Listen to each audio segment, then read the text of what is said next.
Hi, I'm Rick Kaler. Thanks for joining me. The middle class. Marketers target it. Politicians champion it. Economists talk about it. Most of us consider ourselves to be a part of it. Yet, when I've asked for a clear definition of what middle class is, I haven't had anybody yet that really can tell me what that is. I recently posted on Twitter that $90,000 was a middle class household income, and that it would take a nest egg of $3 million to generate that income. Came up with my numbers by adding together the median income of a South Dakotan, which is about $45,000, assuming that you had a husband and wife both employed. A couple of my colleagues on Twitter responded that my figures were way too high, and they accused me of just being out of touch. As a lifelong South Dakotan, I'm used to being seen as out of touch, but the idea that $90,000 was beyond a middle-class income really intrigued me. I figured a few minutes with Google would point me to a definition of middle class. It wasn't that simple. I soon discovered that neither politicians, economists, socialists, or sociologists, or financial advisors, or anybody else I could find could agree on what makes someone middle class. It's a little easier to define middle class income, though. I did find an excellent article by Dan Horn, who's a reporter with the Cincinnati Enquirer. He cited 3 surveys that attempted to define the middle class by income. The first was the Pew Charitable Trust, which described middle class income as the middle 20%, which is an income range of $32,900 to $64,000. The U.S. Census Bureau disagreed. They said a middle class income is in the middle 60%, which is an income range of $20,600 to $102,000. The U.S. Department of Commerce begged to differ with both of them and says an income between $50,800 and $122,000 puts you in the middle class.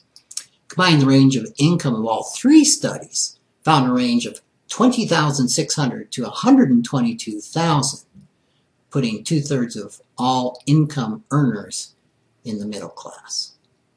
Now, for me, defining middle class with such a broad income range just really raised more questions than it answered. I mean, first of all, the same income that will provide a comfortable middle class lifestyle in a place like the Black Hills of South Dakota won't necessarily do the same in San Francisco or Boston, where you need twice as much money to have the same standard of living. Second, if you want to assure yourself a middle class income throughout your lifetime, you apparently have to get rich. Let's assume a young couple, both professionals, earn $45,000 each for a household income of $90,000. Let's assume they want to save enough to provide a similar income in retirement without counting on Social Security, which is much the case with any of my clients under 50.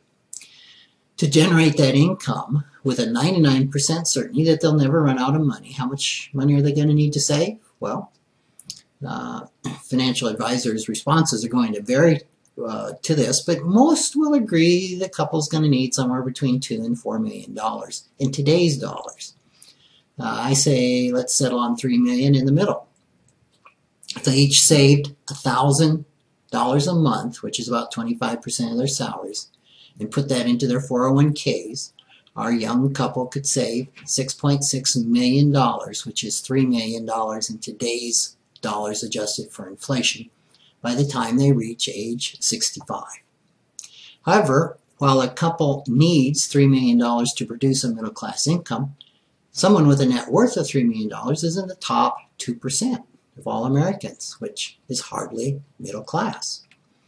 And to complicate things further, Gallup polls have shown that most Americans think anyone with a net worth of over $1 million is rich. Yet having $1 million when you retire will only generate a secure lifetime income of $30,000, which is in the bottom of middle class. So the net worth that we define as wealthy provides an income that we define as barely middle class. Are you confused? Certainly I am. There's just one thing I'm still sure of. If you want a middle class lifestyle after you retire, what you'd better do now is live modest enough, a modest middle class lifestyle, so that you can save enough to qualify as rich. Thanks for joining me.